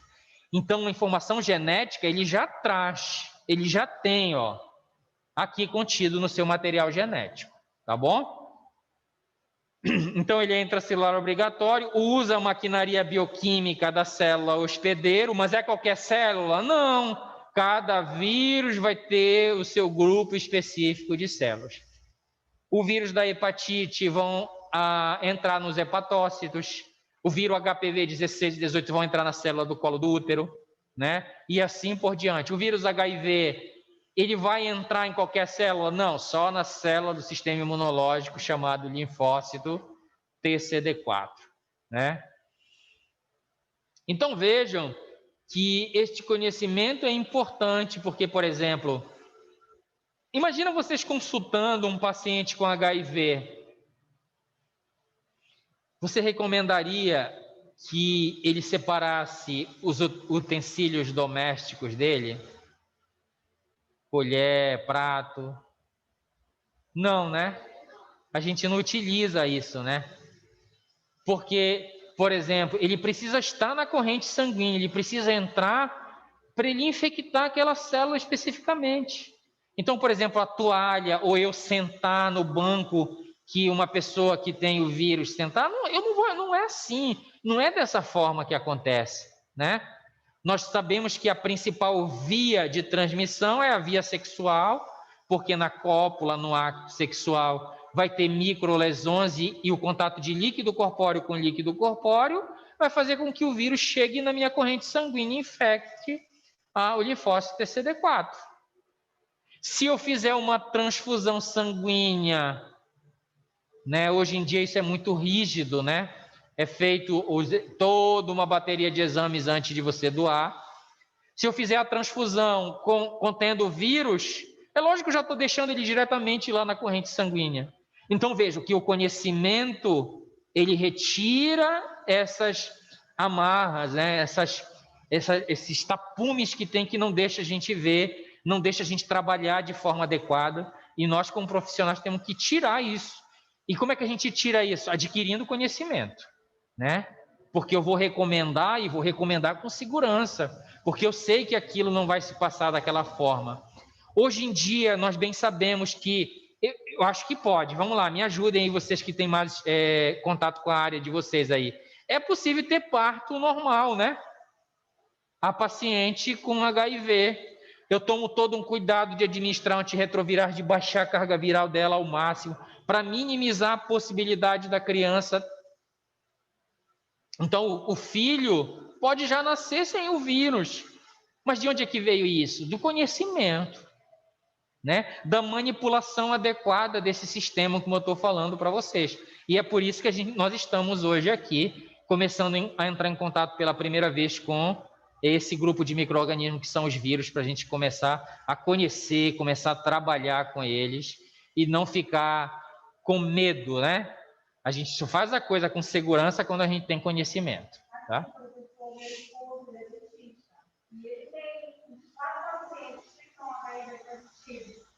E o primeiro paciente dele, que já era muito paciente dele, ele falou que ele foi o único profissional que atendeu ele de uma forma humana, que não teve preconceito. Então, parece que até hoje ele está paciente dele. Sim. E ele fez todos os claros, as medidas necessárias, de proteção, EPIs, tudo direitinho. Pronto, isso vem da onde? Vem do conhecimento. É lógico que eu não vou os equipamentos que eu vou utilizar para fazer um trabalho lá de odontologia, eu não vou usar em outro paciente até eu esterilizar aquilo, né? Nós acabamos de ver aqui, por exemplo, o vírus, ele não sobrevive fora de célula, se não tiver o linfócito, ele não vai entrar. Então, o vírus que ficar ali no teu instrumental da odontologia, eu vou submeter a uma limpeza, esterilização e pronto, o vírus desapareceu. Na cadeira que você sentou, o vírus não vai entrar no seu corpo. Vocês lembram que eu falei para vocês quando eu falei de imunidade inata, que a gente tem barreiras naturais, né? Então, por exemplo, eu nem vou falar do vírus, mas, por exemplo, bactéria. Se eu pegar uma bactéria e esfregar aqui na minha pele e ela não tiver estrutura para invadir a minha pele, ela não vai sair daquele lugar. É lógico que eu não vou fazer isso, tá? Eu só estou exemplificando para vocês. Então, não vou ficar com medo nessas questões, por quê? Porque o conhecimento me ampara para eu fazer da melhor forma adequada. E isso daí tem representatividade dentro da nossa área, porque como ela está falando aí na situação, eu vou ter os meus clientes, eles vão se sentir acolhidos, eles vão se sentir incluídos dentro, porque não muda nada, né? Na verdade, é o medo e a falta de conhecimento que promove toda essa questão, né? Então, essa questão de preconceito, essa questão aí, o nome já diz, né? Preconceito. Eu concebo um conceito previamente, muitas das vezes sem conhecer. Por exemplo, essa questão de cor da pele, né? Se a pessoa soubesse a importância que tem a melanina, ela não faria essa segregação. Pelo contrário, quem tem muita melanina na pele está mais protegida contra a radiação ultravioleta, tem menor quantidade de câncer de pele, envelhece menos, não é verdade? Você está entendendo? Então, é o conhecimento que é salvador para a gente, que é isso que eu estou falando aqui para vocês. Porque senão eu vou ser uma pessoa que não tem conhecimento, vou criar ideias, vou assimilar coisas que eu ouvi falar, e vou criar um preconceito sobre aquilo, que na verdade não tem nada a ver, que se você tivesse o mínimo de conhecimento, você veria que, pelo contrário, eu consideraria as pessoas que têm mais ainda importantes, mais protegidas do que quem não tem. Tá certo? Então lá, intracelulares obrigatórios, ele não entra em qualquer célula, então vírus da hepatite C, hepatócito, vírus da HPV, dependendo da espécie, colo do útero, e assim vai. Cada vírus vai entrar especificamente numa célula, tá? Vamos lá, trazer para a nossa realidade. Já não está aqui no slide, mas a gente vai falar. O vírus SARS-CoV-2 agora, do Covid-19, qual é a célula que ele infecta? Vejam que eu não tenho conhecimento ainda, né, direto e tudo, mas vamos lá para a nossa realidade. Veja que o conhecimento em relação a esse vírus está sendo construído agora. Então, eu me amparo no conhecimento sobre vírus que eu já tenho e agora eu vou expandir para esse daqui. Qual é a célula que ele infecta? É uma única? Não, é uma diversidade de células, né? Células do trato respiratório, do pulmão, ele vai infectar? Vai. Células do trato respiratório superior, ele vai infectar? A gente está vendo muitos casos aí de pessoas com, acho que é isnomia, se eu não me engano, né, o termo técnico, que é a perda do olfato. Por que as pessoas estão perdendo o olfato? Provavelmente porque esse vírus infecta essas células responsáveis pelo olfato e a destrói, e a mata.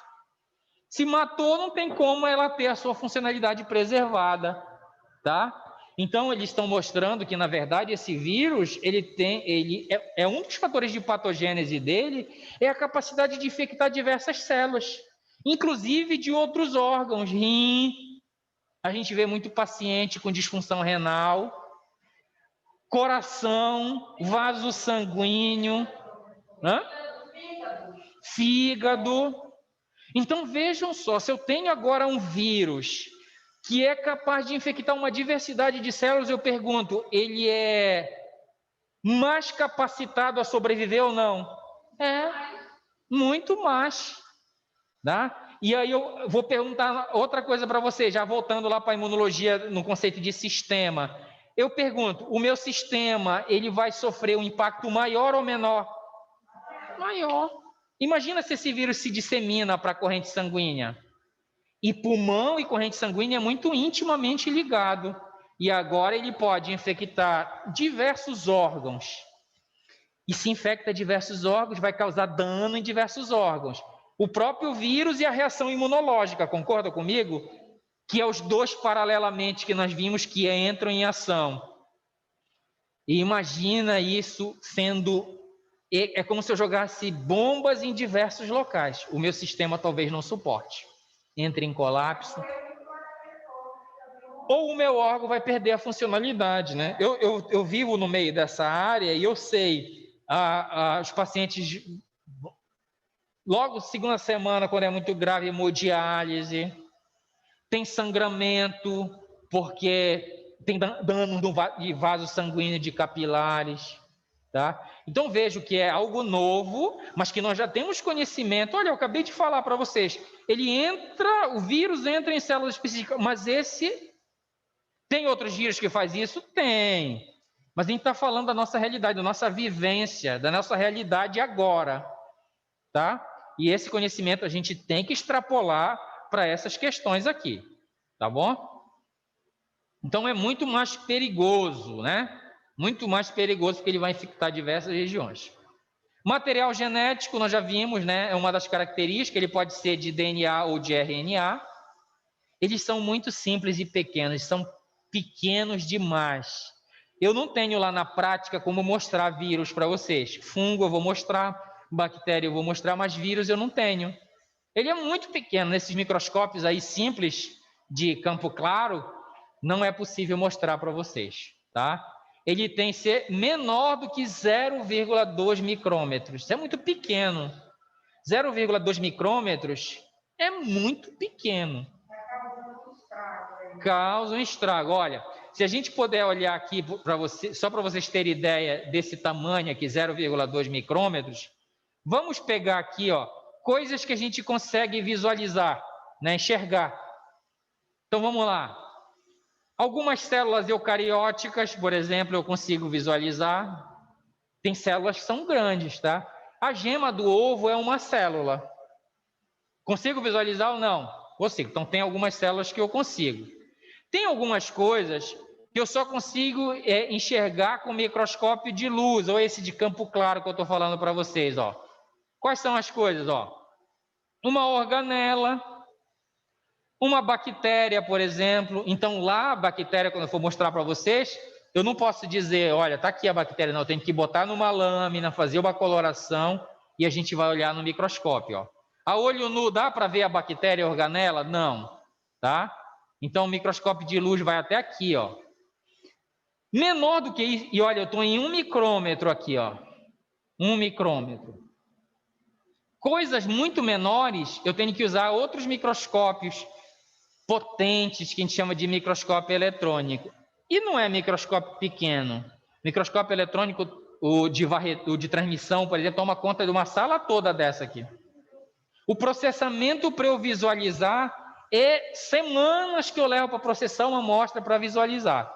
Eu falando para vocês com experiência própria, eu trabalhei com esses microscópios no meu doutorado, eu fiz análise dos meus materiais, tanto em microscopia de transmissão quanto de varredura. Eu ficava 15 dias processando a amostra para poder analisar. Você já pensou se eu processo alguma coisa errado? Eu perdi 15 dias do meu trabalho, tá? Então, o que eu consigo enxergar aqui no microscópio eletrônico? Os vírus, ó, tá vendo? Eu já consigo enxergar vírus. Eu já consigo enxergar proteínas. Olha como eu estou diminuindo cada vez mais. Vocês lembram que eu mostrei para vocês o anticorpo lá, a IgM, que era pentamérica? Eu falei para vocês, olha, essa imagem é de microscópio. Então eu consigo ver proteína já. E anticorpo nós vimos que é uma glicoproteína. Eu consigo visualizar, ó. Membranas lipídicas, ó. Eu consigo ver no microscópio eletrônico a membrana. E aí eu vou diminuindo, né? Moléculas até chegar nos átomos. Aqui vai até moléculas, tá? Mas eu já tenho microscópios eletrônicos que conseguem visualizar até o átomo, tá? Para vocês verem que não parou. O desenvolvimento da tecnologia está indo em frente. tá? Então, os vírus, eles estão aqui, ó, abaixo do micrômetro, ó. Esse aqui, por exemplo, tem, que é o lambda, olha, aquele um que infecta célula bacteriana, ó, ele tem cerca aqui de 100 nanômetros, que é muito menor do que o micrômetro, tá? Então, é muito pequeno esse micro-organismo para a gente visualizar, tá? Se vocês puderam ver a reportagem de trabalhos que foram feitos com Covid, era muito ampliado, né, a amostra que estava analisando para poder conseguir visualizar o vírus, tá? Então, vejam, eu vejo ele entrando? Não. No meu sistema, não vejo. E coisas menores é mais fácil de entrar, né, do que uma partícula grande. Uma partícula grande, talvez o meu trato respiratório consiga detectar e aí vai produzir tosse, espirro, né? Uma partícula menor, não. Chega e eu nem consigo perceber. Tá? Então, eu estou trabalhando aqui com algo invisível, né? Que está circulando na nossa sociedade atualmente, né? Não só esse vírus, mas vários outros, em diversas coisas, tanto no ar quanto na água. Está aí o vírus da hepatite A. Você tomar uma água contaminada, com fezes, você nem está vendo nada lá. Às vezes a água parece límpida, mas o vírus está presente lá, você toma e acaba se infectando. Um colega meu teve infecção hepatite A porque comeu uma salada, provavelmente contaminada com fezes, que não foi lavada adequadamente, que ingeriu, uma semana depois estava com toda a clínica, né? Pele amarelada, icterícia, que é o que a gente consegue visualizar, né? Dentro da nossa área, nós não vamos ver o micro-organismo entrando, nós vamos ver as repercussões que ele promove, as repercussões clínicas, né? E aí, quando a gente suspeita clinicamente que está acontecendo a infecção por um vírus, por uma bactéria ou por qualquer outro micro-organismo, e eu quero confirmar isso, eu pego, coleto uma amostra e envio para o laboratório biomédico, vai fazer a análise e tentar detectar esse micro-organismo, de forma direta ou indiretamente. O vírus que a gente está conversando aqui, eu falei para vocês, ele não é visualizado diretamente, é indiretamente, né? Então eu faço o quê? Uma sorologia, por exemplo. Por exemplo, vocês já viram alguma vez solicitação? Solicito cultura para vírus HIV? Não. Solicito sorologia HIV 1 e 2. Então ele vai verificar indiretamente se o micro-organismo está ou esteve presente no teu sistema. Na verdade estará, né? Porque ainda não tem cura e o vírus permanece por muito tempo no nosso sistema, tá? Então é indiretamente que eu vou visualizar. Sabedores de que o vírus HIV infecta o linfócito TCD4, como é que eu poderia visualizar indiretamente esse vírus? Contando o linfócito TCD4. Vamos lá. O vírus HIV infecta TCD4, certo? Se ele infecta, ele pode matar essas células. Nós vamos ver quando ele sair, ele pode causar distúrbio nessa célula e a célula morrer, ou ele pode sair rompendo essa célula e pode destruir. Nós vamos ver isso quando falar de reprodução viral, tá?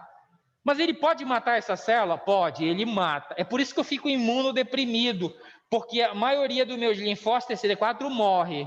E se eles morrerem, ele tem como orquestrar a resposta imunológica? Ele tem como, por exemplo, reconhecer lá na superfície do macrófago que aquilo é estranho? Não tem, tá? Então, como é que eles fazem? Eles, quando há a contagem da carga viral, que é o que a gente chama, eu conto o número de linfócitos TCD4 que eu tenho. Isso é fácil de fazer.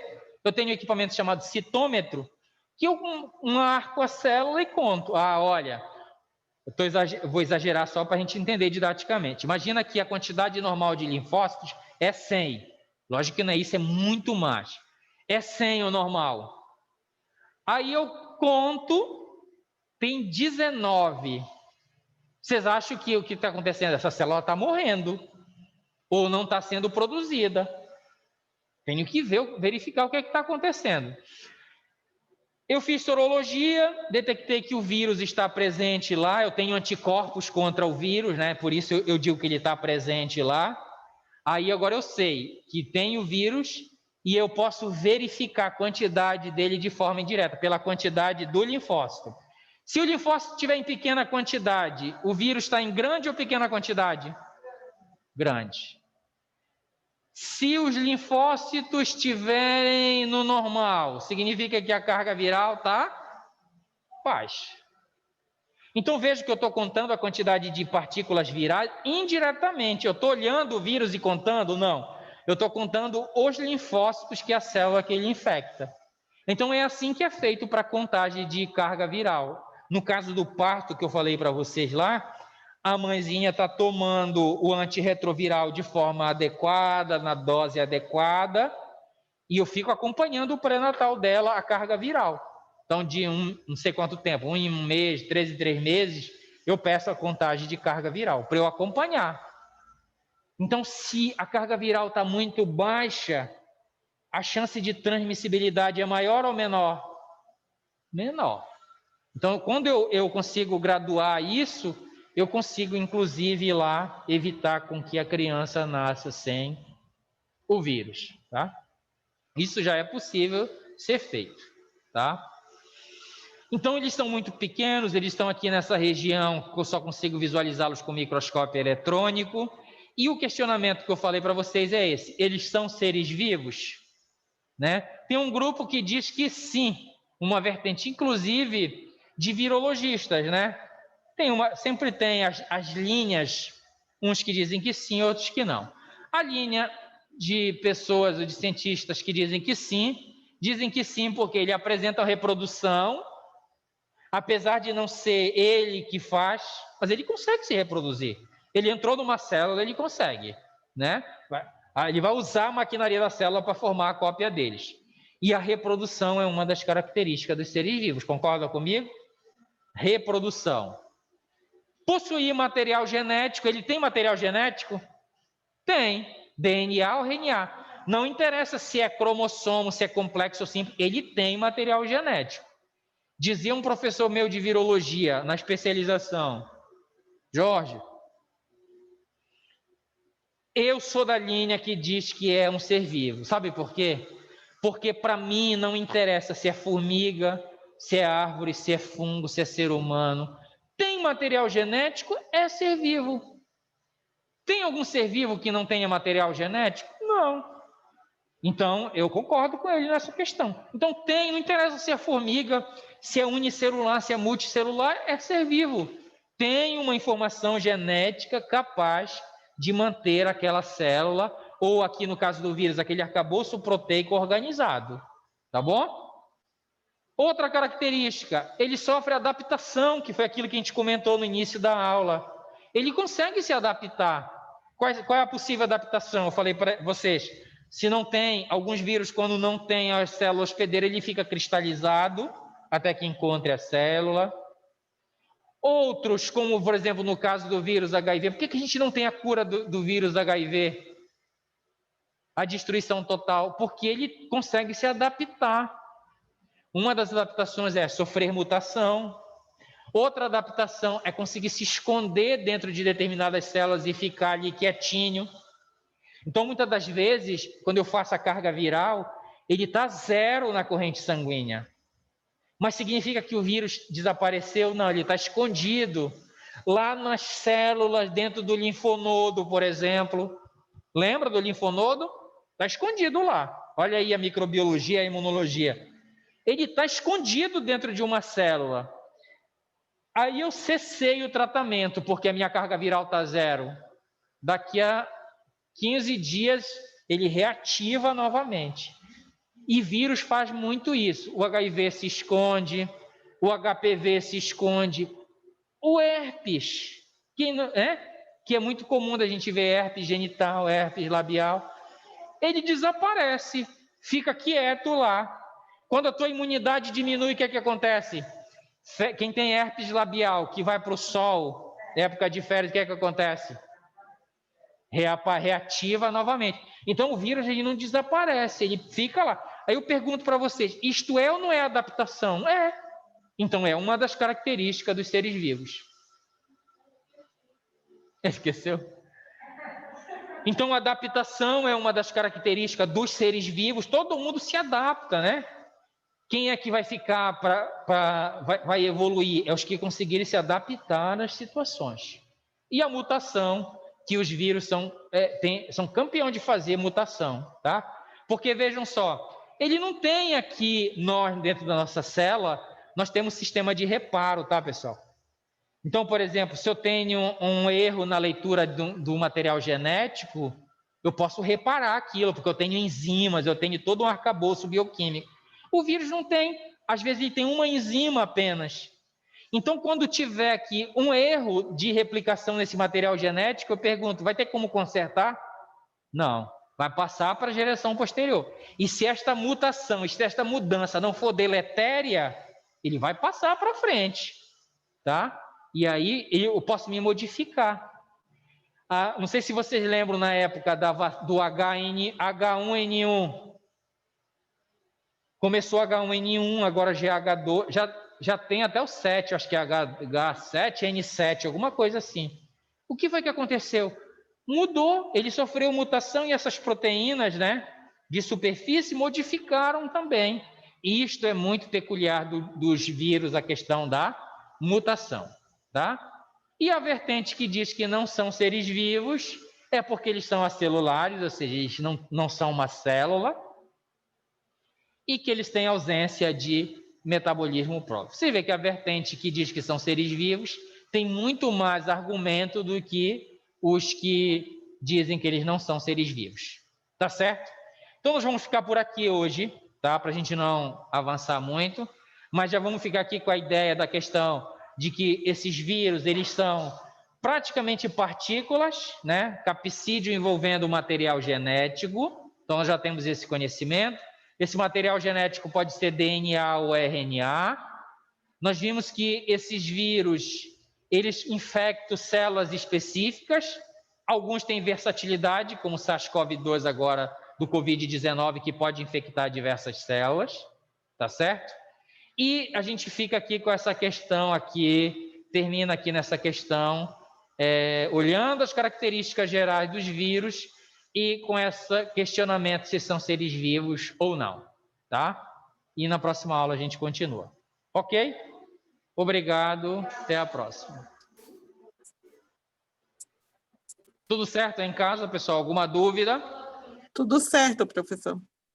Tá bom, então. Até a próxima. Bom dia. Até a próxima. Bom dia.